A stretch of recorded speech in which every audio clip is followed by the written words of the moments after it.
3월 마지막 주일이고 사순절 넷째 주일을 맞이했습니다. 제 친했던 신학 동기가 15년 전에 미국으로 이민을 떠났습니다. 그리고 최근에 한국에 방문해서요, 제가 너무나 보고 싶었던 신학 동기를 만날 수가 있었습니다. 15년 전에 떠났다는 것은 제가 15년 전에 개척을 했잖아요. 그래서 당시에 제가 개척교회 생활이 너무 힘들어서 그런지 이민을 떠난 신학교 동기가 솔직히 조금은 부럽기도 했습니다. 그러나 최근에 만나서 대화를 나눠보니 미국에서 사는 거나 한국에서 사는 거나 어디서 사는 것이 별반 다르지 않다는 것도 알게 되었습니다. 근데 오늘 본문도 이민을 떠난 이야기가 나옵니다. 한 가정이 1절에 보니까 이민을 떠났어요.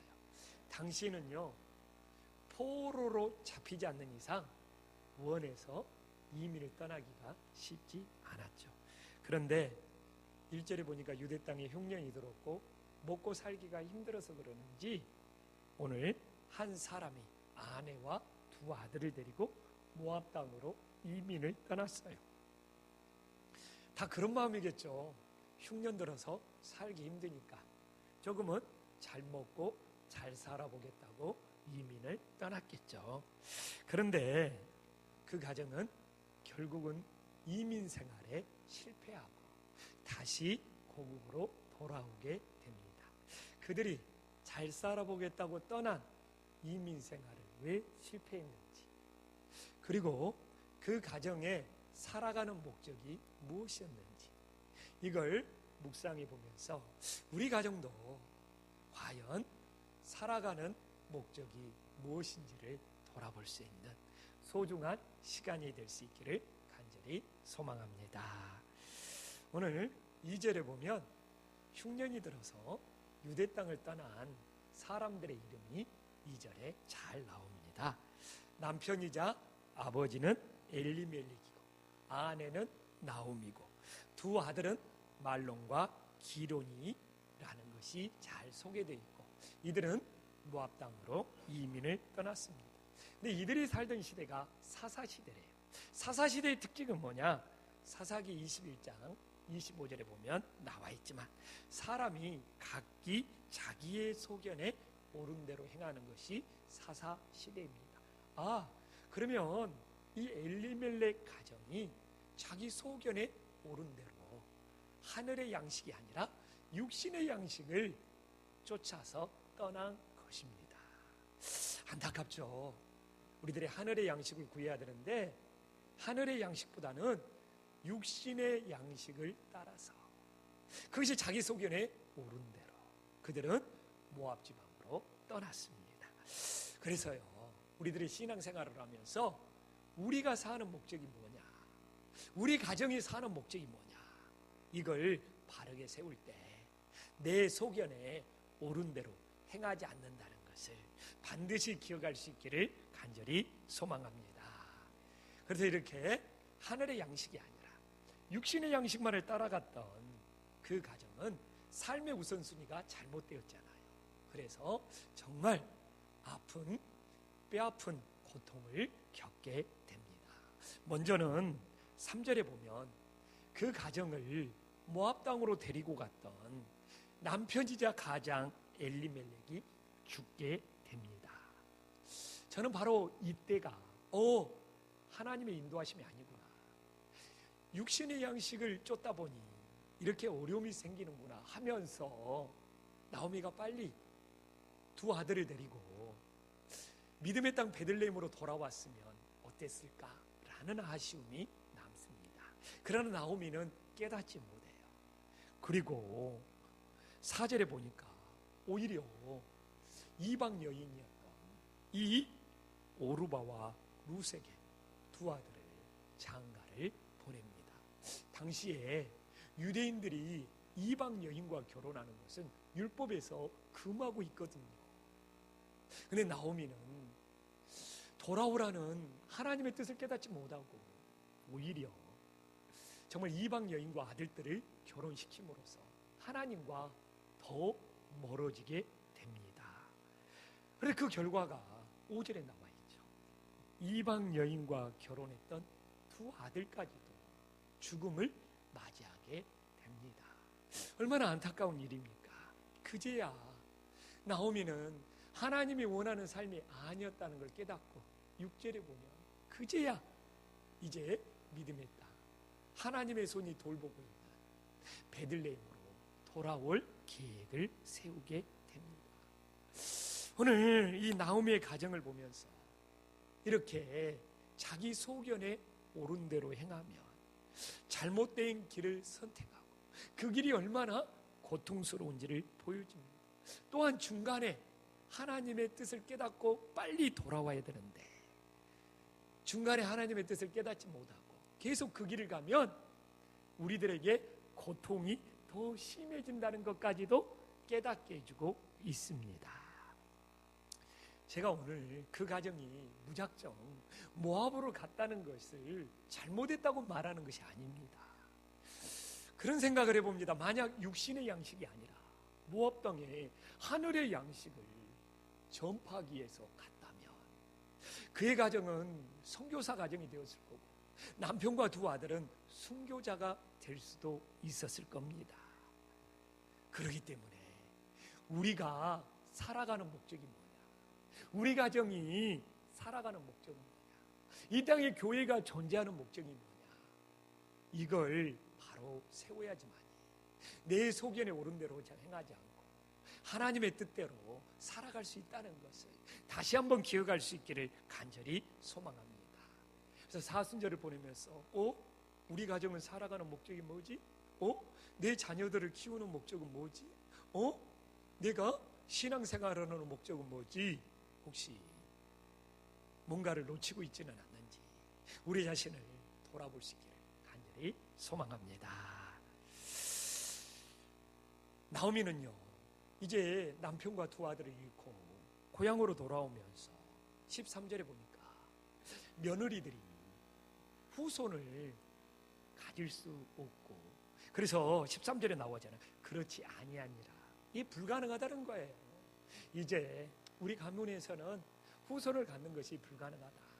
그래서 도저히 가질 수 없다는 그 고백을 그렇지 아니하라고 고백합니다. 근데 오늘 제가 결론부터 이야기할게요. 사람의 생각으로 불가능하다는 것을 하나님의 방법으로 가능하게 만듭니다. 2장 3절에 보면 제가 오늘 결론부터 이야기할게요. 며느리가 베들레헴으로 돌아왔어요. 그리고 룻이 이삭을 줍는데 우연히 보아스가 속한 밭에 이르렀습니다. 그런데 여기서 우연히는 그냥 우연히가 아니고 하나님의 선한 인도하심이에요. 그걸 어떻게 증명할 수 있습니까? 2장 12절에 보면 얼마나 하나님의 선한 인도하심이 있는지가 보아스를 통해서 잘 소개되고 있습니다. 자, 한 목소리 읽어보겠습니다. 시작. 여호와께서 내게 행한 일에 보답하시기를 원하오며 이스라엘의 하나님 여호와께서 그의 날개 아래 보호를 받으러 온 내게 온전한 상 주시기를 원하. 아멘. 이처럼 사람이 불가능하다고 생각한 것을 하나님이 가능한 것으로 바꾸어서 이렇게 룻이 보아스를 만나서 4장 16절에 보면 드디어 며느리 룻이 보아스를 통해서 아기를 품에 품고 그 양육자가 되니라. 사람의 생각으로 불가능했던 것이 하나님의 방법으로 가능한 것이 되었어요. 그래서 4장 22절에 보면 룻이 낳은 오벳은 다윗의 할아버지 다윗의 조부가 되고요. 마태복음 1장 5절에 보면 이방 여인 룻은 자기 이름이 직접 예수님의 이름에 족보에 올라가는 역사가 일어납니다. 인간적으로 생각하면 룻이 너무 불행한 여인이었습니다. 룻을 여기서 자꾸 소녀라고 불러요. 그 당시 소녀의 나이는 15살, 16살입니다. 생각해 보십시오. 15살 된 소녀가 우리 수아보다 더 어리네. 시집 가가지고 남편을 잃어버리고 그 15살 된 소녀가 그것도 혼자 된 시어머니를 먹여 살려야 돼. 앞으로 살아갈 그의 인생이 너무너무 불쌍하지 않아요? 근데 이렇게 또 당신은 그래요. 이방 여인이, 모함 여인이 유대 땅 베들레헴에서 산다는 거, 지금 일어나는 인종차별, 그건 쩌리 가라예요. 유대인들이 배타성이 너무 강하고 이방인들을 너무 싫어해서. 그런데 이렇게 불행했던 루시라는 여인이 예수님의 족보에 그의 이름이 올라가고 다윗의 할아버지가 되는 아들을 낳고 가장 복 있는 여인으로 바뀐 거예요. 아멘. 우리 삶에도 이런 역사가 일어나기를 간절히 소망합니다. 근데 문제는 이렇게 성경을 보면 와, 루시 복 있는 여인이 되었구나, 감동은 되는데 우리에게 적용이 안 돼요. 그래서 중요한 것은 우리가 어떻게 하나님이 불가능한 것을 가능하게 만들었는가, 이걸 찾아봐야 되는 거예요.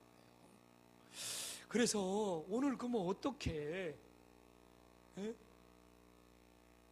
루시 이렇게 복 있는 여인이 되었는가, 이 과정은 우리들이 살펴보지 않고 루시 이렇게 잘 되었다는 결과만 보니까 적용이 안 되고 우리가 도전을 못 받고 그러다 보니까 우리의 삶이 변화가 안 되는 거예요.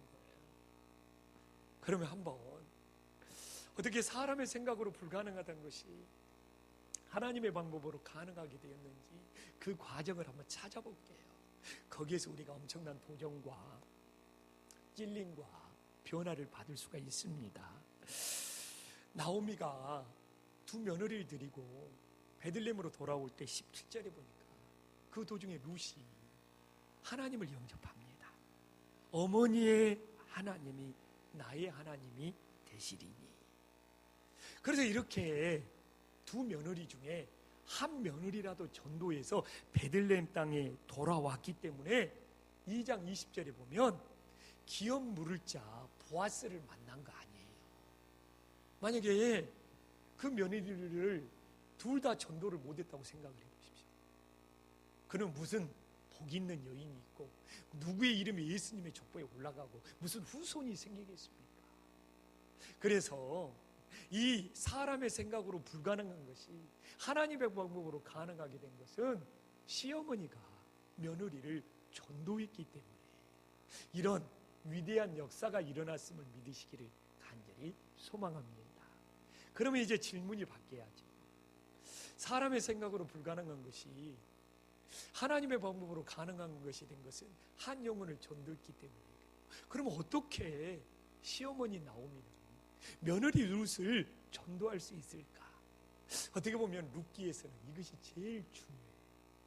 근데 우리 고민 한번 해봤습니까? 어떻게 시어머니가 며느리를 전도했을까? 이 룻기에서 우리가 이런 걸 살펴보지 않고 결과만 알고 있으니까 나에게 적용할 수 있는 은혜가 없는 거예요. 이제 한번 시어머니 나오미가 어떻게 며느리 룻을 전도했는지 그걸 찾아보면 우리가 어떻게 해야 되는지를 찾을 수가 있다니까. 오늘 우리가 본문을 보면 시어머니가 며느리를 어떻게 부릅니까? 11절과 12절과 13절에 보면 내 딸들아, 내 딸들아, 내 딸들아 이렇게 3번씩이나 불러요. 근데 제가 이 본문을 수없이 읽어봤지만 진심이 담겨져 있어요. 얼마나 어떻게 보면 친딸보다 더 사랑하는 것 같아요. 오늘 저는요, 시어머니 나오미가 며느리를 전도할 수 있었던 이유는 정말 이방인의 며느리잖아요. 두 아들을 잃게 한 며느리잖아요.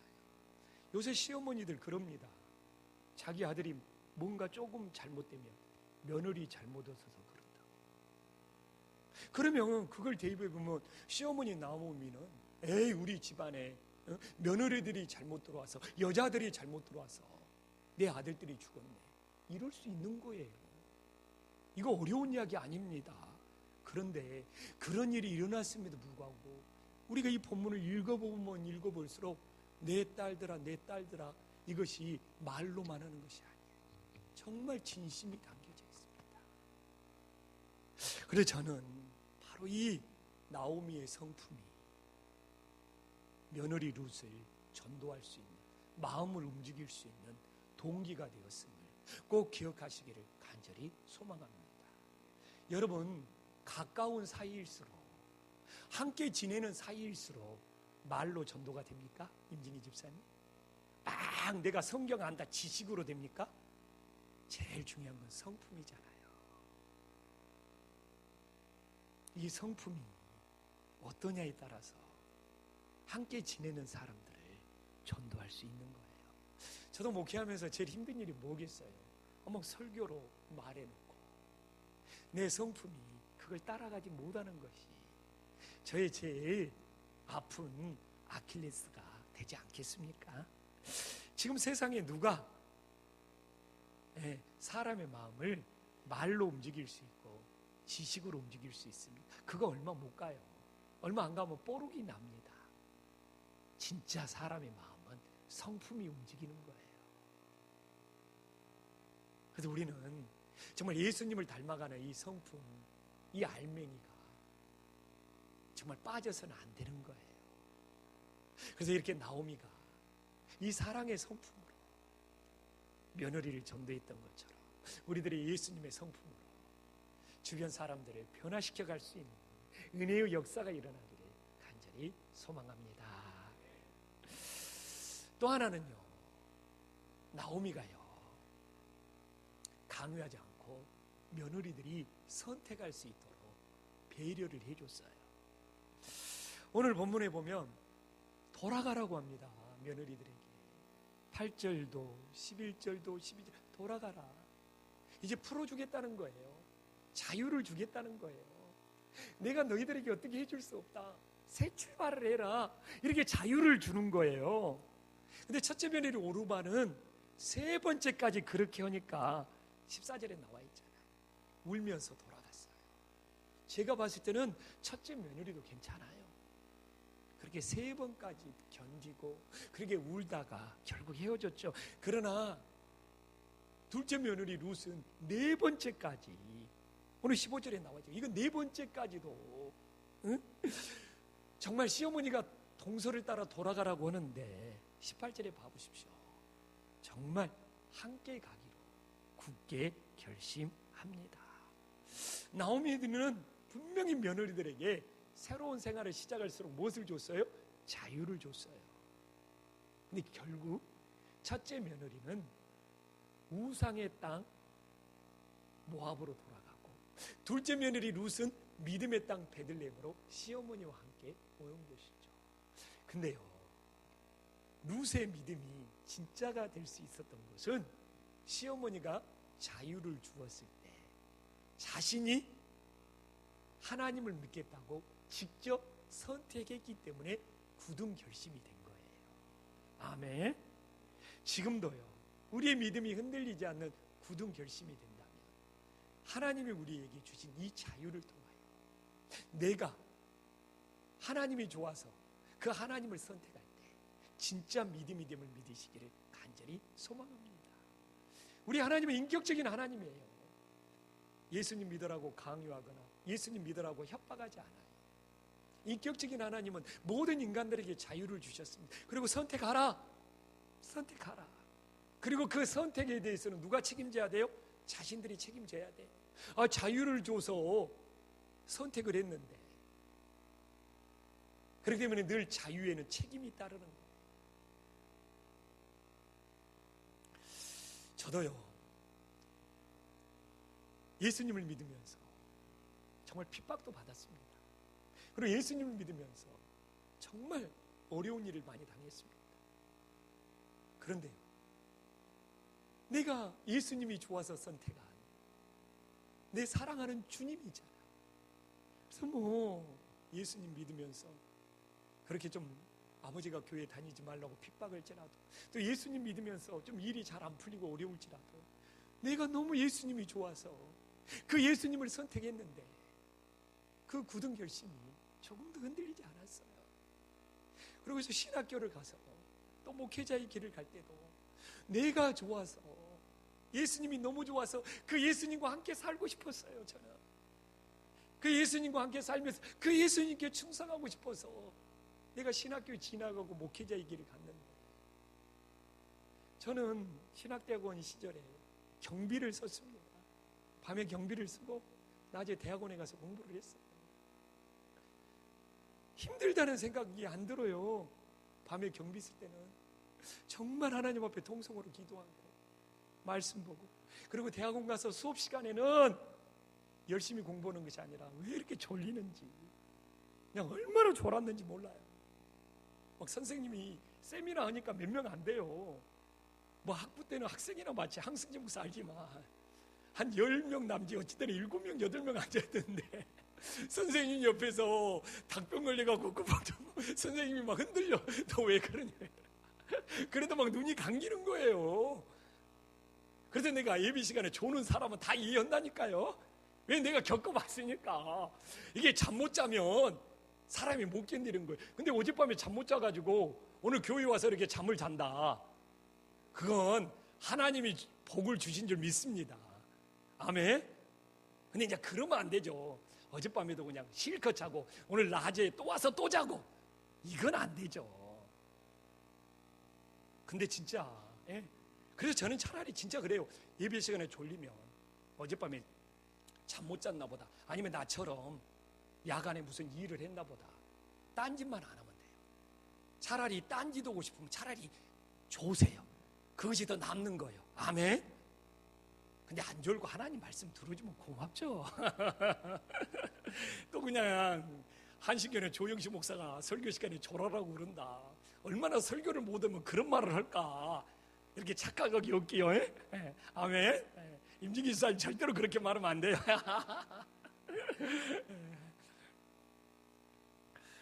그래요. 그래서 우리 하나님은 좋으신 하나님이에요.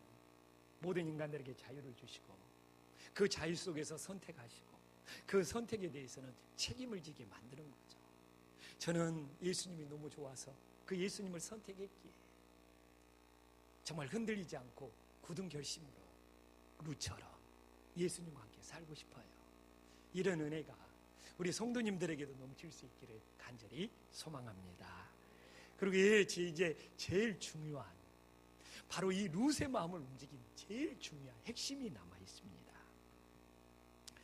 오늘 그 구절이 13절인데요. 룻기를 보면서 많은 분들이 룻이 뭐 어머니의 하나님이 나의 하나님이 되고 내가 어머니가 가는 곳에 막 내가 따라가고 그 구절만에 관심을 갖는데, 진짜 구절은 13절이에요. 한번 앞절과 뒷절을 나눠서 살펴볼게요. 나오미가 먼저 여호와의 손이 나를 치셨음이라고 말하고 있습니다. 이게 아주 중요한 고백이에요. 곰곰이 묵상해 보면 나오미가 누구의 탓도 하지 않는다는 거예요. 남편을 잃었고 두 아들을 잃었는데 내 처지를 이렇게 만든 거에 대해서 며느리 탓을 할 수도 있잖아요. 원망하고 불평할 수 있잖아요. 그러나 여호와의 손이 나를 치셨다는 것은 지금 사람 탓을 하지 않고 사람들에게 책임 전가하지 않고 원망이나 불평을 하지 않고 있는 아주 중요한 고백입니다. 며느리들에게 어떤 탓도 하지 않고 있다는 것을 며느리들 앞에 증거하고 있는 거예요. 그리고 오히려 여호와의 손이 나를 치셨다, 하나님 앞에 회개하고 있는 겁니다.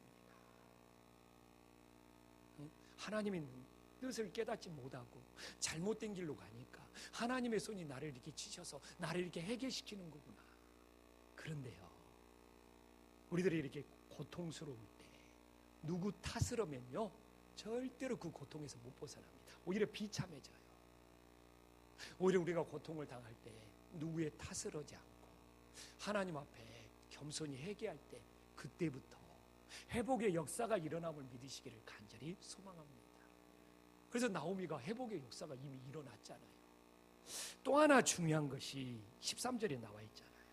너희로 말미암아 더욱 마음이 아프도다. 자신보다도 며느리의 처지를 더 아파하고 있어요. 세상에 이런 마음이 어디가 있습니까? 제가 봤을 때는 나오미가 더 불행한 것 같아요. 남편 잃었지, 두 아들을 잃었지, 그리고 이게 두 며느리 어떻게 하면 좋아요? 그런 나오미가 자신보다도 누구 때문에 더 아파하고 있어요? 며느리 때문에 더 아파하고 있어요.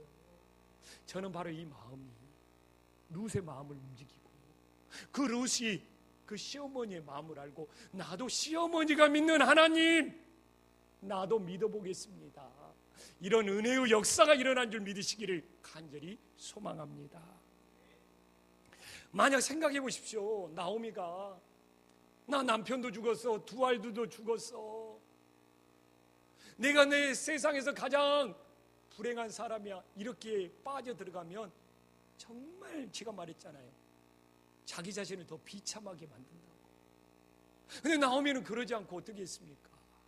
나보다도 내 며느리들이 더 힘들어, 그 며느리들을 더 아파하니까 사람의 생각으로 불가능한 것이 어떻게 되었어요?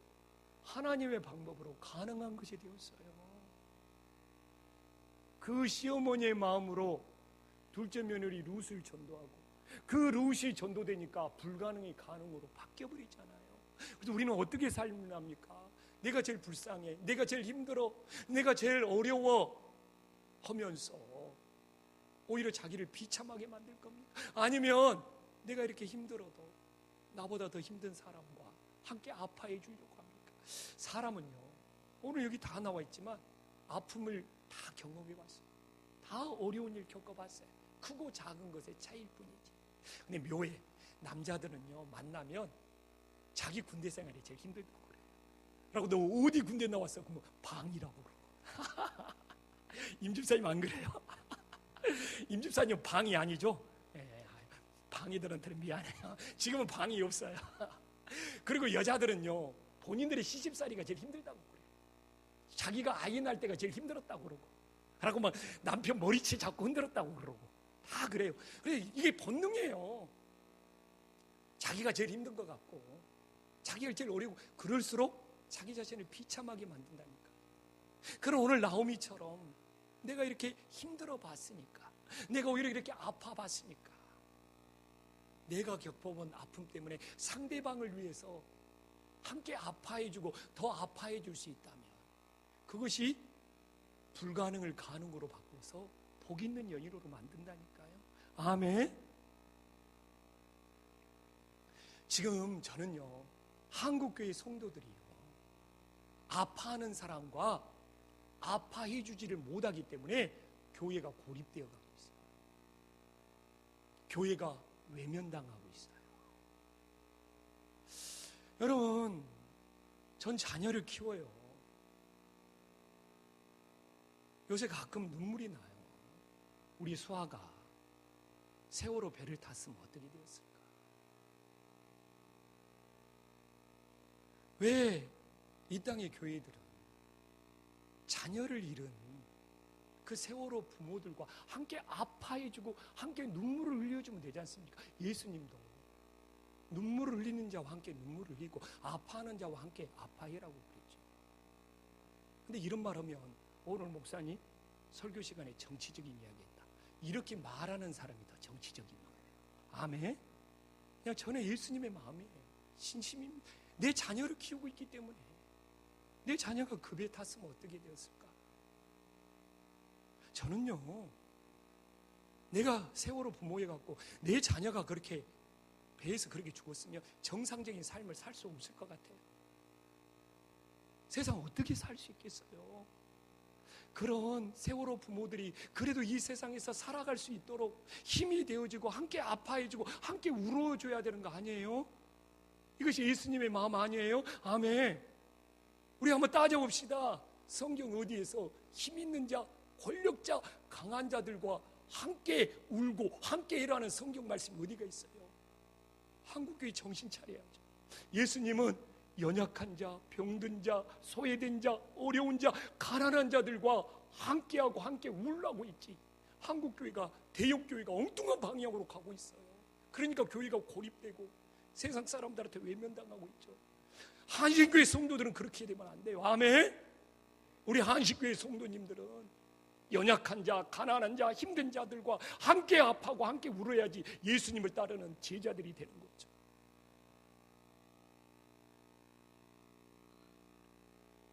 저는 오늘 이 나오미의 마음에 뭉클뭉클합니다.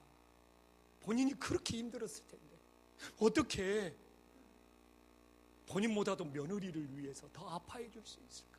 이 마음이 룻의 마음을 움직였고, 이 룻이 하나님을 믿자 사람의 생각으로 불가능했던 것이 하나님의 생각으로, 하나님의 방법으로 가능케 되는 이 놀라운 역사가 지금도 우리 교회, 우리 가정, 우리가 사는 세상 속에 일어날 수 있기를 주님의 이름으로 간절히 축원합니다. 기도하겠습니다.